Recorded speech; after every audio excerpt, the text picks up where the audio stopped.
All right, stop scrolling for literally 30 seconds, because I just found something buried in a company earnings report, and it is going to permanently change the way you see that little Pay in 4 button at checkout. You know the one: Klarna, Afterpay, Affirm, Sezzle, PayPal Pay Later. That clean, frictionless option sitting at the bottom of the checkout page like a gift from a universe that finally gets you. 4 easy payments, interest-free. Here's what the ad leaves out. Last year, Klarna alone processed over $80 billion in transactions. Affirm crossed $40 billion. The entire buy now, pay later industry is sitting at over $300 billion in annual transactions globally, and it's growing double digits every single year. Now ask yourself one simple question. $300 billion. Where does that money come from? Because it's not coming from the merchant's generosity. It's not coming from some billionaire philanthropy project. It's not coming from a tech startup that just genuinely, truly wants to make your life easier. And it's definitely not coming from thin air. It comes from behavior. Specifically, the behavior they spent hundreds of millions of dollars engineering you to have. And that's what we're getting into today. Not the version from the commercial, the version from the SEC filing, the version from the behavioral economics research they quietly funded, the version you were never supposed to connect the dots on. Legally, I gotta say, none of this is financial advice. Personally, I'd describe it as the stuff I found in their annual report that they really hoped you were too busy shopping to read. Let's start with the entry point. Because the entry is where the whole thing is built. You're at checkout. There's something you want. $180. A little more than planned. You feel that small, uncomfortable hesitation, that tiny pull of, maybe I should think about this. Neuroscientists have a name for that hesitation. They call it the pain of paying. It's a real, measurable psychological response. When you hand over cash, or when you swipe a card and physically register the balance dropping, your brain fires a signal that researchers describe as similar to mild physical discomfort. It's not dramatic. You're not in agony at the register. But it's real, and it acts as a natural brake on spending. You buy less when it stings a little to buy. Brain imaging studies from Carnegie Mellon showed that the insula, the part of your brain associated with negative emotions and physical pain, literally activates when you see prices at checkout. That's not a metaphor. That's a scan. That signal exists specifically to protect you from decisions your future self will regret. And here's the part they don't put in the investor deck, but they absolutely know. The stronger the pain of paying, the better your financial decisions tend to be. Countries with high cash usage have lower household debt levels on average. The friction is doing something. The friction is protective. BNPL was engineered deliberately, specifically, with hundreds of millions in UX research and behavioral economists on payroll to eliminate that break. 4 payments of $45, interest-free, bi-weekly. $45 doesn't hurt. $45 slides right past the part of your brain that would have pumped the brakes at 180. So you click it. You feel smart, actually. Like you found a cheat code, like you beat the system. That feeling of winning? They engineered that, too. The confirmation screen is warm. The font is friendly. The progress tracker showing you how much you've already paid makes you feel accomplished rather than indebted. Every single touch point is reverse engineered from the emotional experience they want you to have, not the financial reality, the feeling. Here's the data. Studies across the US, Australia, and the UK consistently show that BNPL users spend between 20 and 40% more per transaction than they would if paying upfront. 20 to 40%. So that affordable purchase? On average, you didn't just make it affordable. You spent between 20 and 40% more than you would have spent otherwise. The tool sold to you as budget management statistically inflates how much you spend. every single time. A $100 item becomes a $130 decision. A $200 item becomes $260 or $280 across every cart, across every checkout session. The behavioral overspend is not occasional. It's structural. It's baked into how the product is designed to make you feel. That's the first layer.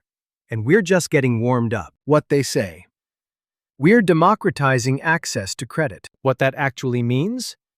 They found the most efficient method in financial history to get people under 30 to carry debt without feeling like they're carrying debt. Let me make this concrete.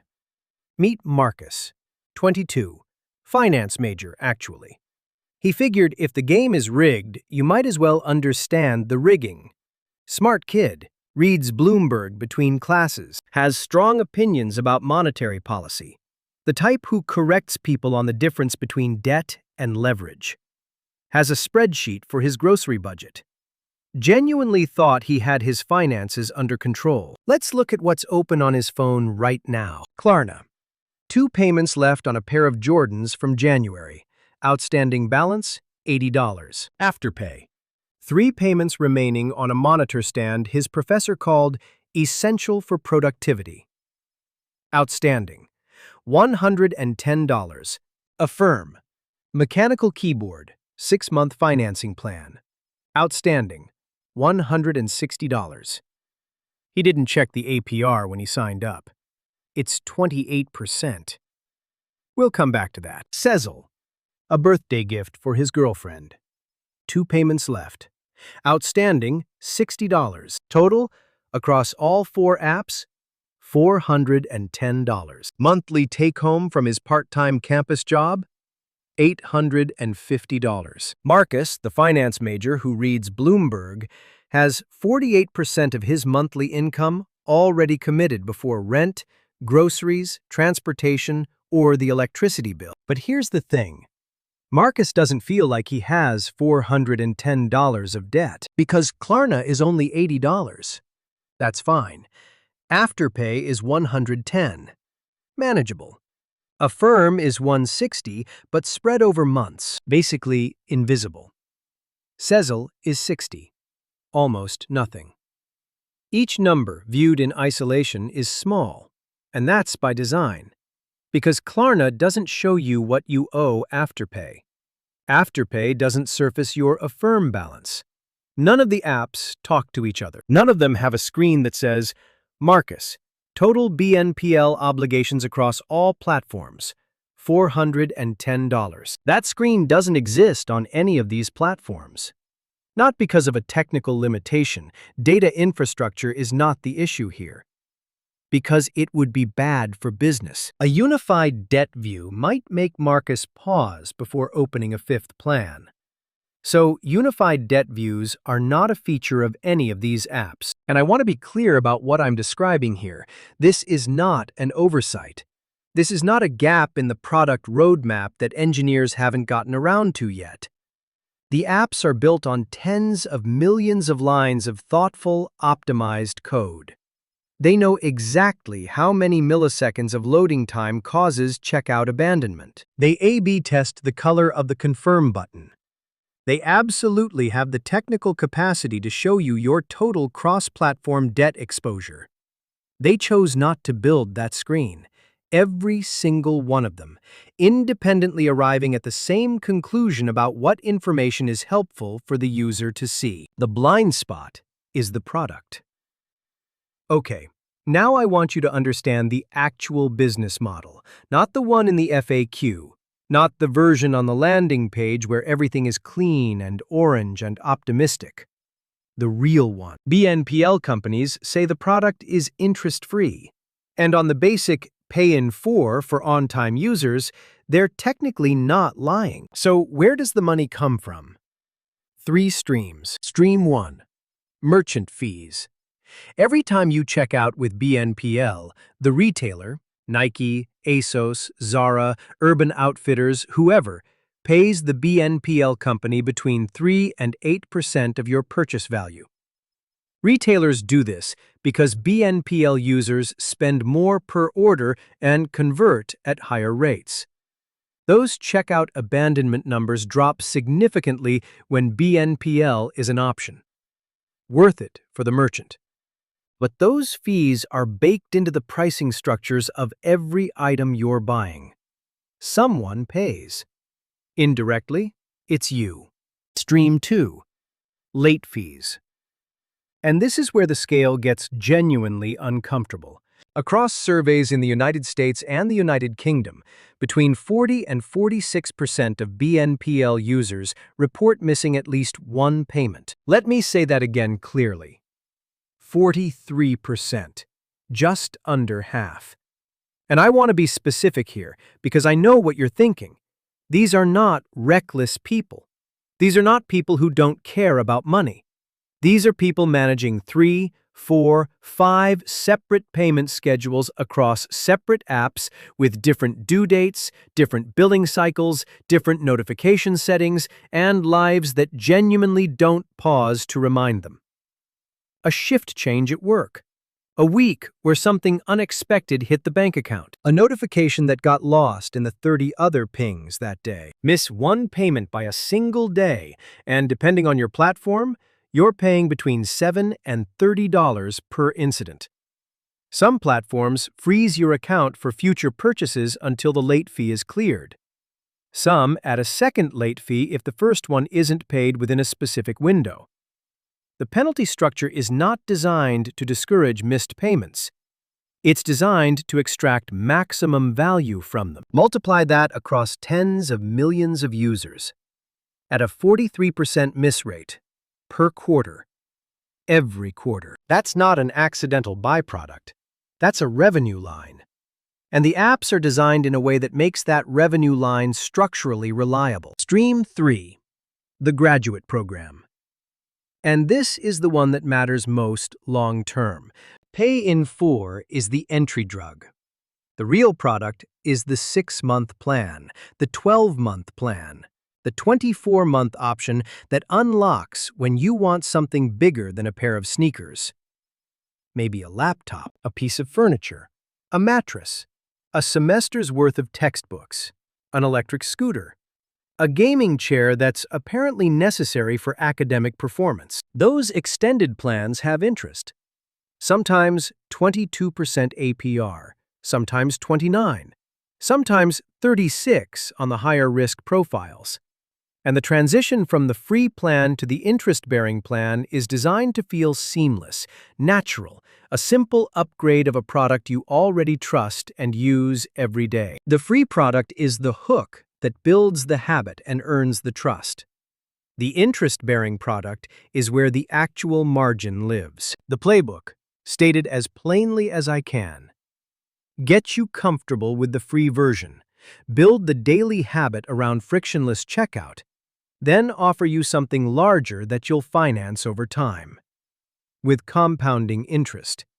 That is very quietly disclosed at checkout in gray text below the fold. The house always wins. Unless you know the rules. Now, the overspend is damaging. The late fees are real. But neither of those is the thing that genuinely keeps me up. The thing that keeps me up is your credit score. For years, BNPL operated in a kind of regulatory shadow zone. You used it, paid it off, or didn't, and it was completely invisible to the major credit bureaus. No hard inquiry, no record. The product was partly marketed on this. It's not like a credit card. It won't affect your score. It's not real debt. People built entire financial habits around this belief. 4 apps, juggling payments, occasionally slipping on a due date. No consequences on the credit report. Ghost mode. The clean version of borrowing. That's done. Equifax, TransUnion, and Experian have all announced BNPL data integration. Several platforms are already reporting in real time. The rest are mid-transition right now as you're watching this. And here's the part nobody's flagging clearly enough. The change didn't come with a formal announcement to users. No push notification from Klarna saying, "Hey, by the way, your payment history is now visible to lenders." No email from Afterpay explaining the credit bureau integration. The rules changed quietly, while the behavior was already entrenched. While tens of millions of people were already deep in the four-app juggle under the assumption that none of it was being tracked. Some platforms are also triggering hard inquiries when you apply for the extended financing products. Hard inquiries lower your score. Multiple hard inquiries in a short window lower it more. If you've shopped around between Klarna and Affirm trying to find the better deal on that laptop, you may have already taken 2 or 3 hits to your credit profile that you didn't know were being recorded. What this means for you specifically: every missed payment, every opened BNPL account that gets counted as a new credit inquiry, every late fee you've racked up across 4 separate apps this year is becoming part of your permanent financial record. In some cases, retroactively. Your credit score is not an abstract number. It's the thing that determines your apartment approval, your car loan rate, whether you qualify for a mortgage in your late 20s or get pushed to a higher interest bracket for the decade following. Your ability to get a business line of credit if you ever try to build something of your own. The difference between a 3.5% rate and a 6.8% rate on a 30-year mortgage is not a rounding error. Over the life of that loan, that gap is tens of thousands of dollars. Decisions made in the next 2 years, right now, during the period when most people think their financial choices have low stakes, will echo across 20 or 30 years of your financial life. And that number is now being quietly shaped, right now, by the app you opened to buy limited edition sneakers at midnight in October. The rules changed after tens of millions of people were already deep in the behavior. I have a word for that. I'll let the comments section supply it. One more layer, and then I'll give you the actual exit. These apps are not payment tools with a side business in data collection. They are data companies wearing payment tool costumes. The distinction matters. Every purchase you make through Klarna, Affirm, or Afterpay feeds machine learning models that build a behavioral profile more detailed than most people are comfortable thinking about. What categories you buy in, what time of day you're most likely to open the app, what price point consistently slides under your hesitation threshold. Whether you're an impulse buyer or a deliberate researcher who still ends up impulse buying 3 days later, what emotional patterns correlate with your spending activity, whether you spend more on stressful weeks or post-payday, or late at night after you've been scrolling for an hour. The precision of this profiling is not marginal. These systems have more behavioral data on your purchasing psychology than you have conscious awareness of yourself. They know your financial stress cycles better than your bank does. They know which product categories you'll rationalize and which ones actually give you pause. They know what subject lines get you to open a push notification at 11:30 p.m. on a Tuesday. This isn't speculation or paranoia. This framing, behavioral intelligence as a competitive moat, is language from their investor presentations. They describe it to shareholders as a feature, a strategic asset, something that makes the platform more valuable over time as the dataset grows. And they use it to surface personalized shopping suggestions, push notifications timed to your behavioral rhythms, and "you might also like" prompts engineered specifically around your spending fingerprint. Designed to feel like discovery. Designed to feel like the app just gets you. Designed to feel like serendipity when a product lands in your feed at precisely the moment you're most susceptible to buying it. The loop is built to be continuous. One plan finishing just as new offers arrive for the next item. The habit running in the background at low volume. Constant, frictionless engagement with the consumption cycle, calibrated to your specific psychology. You're not a customer.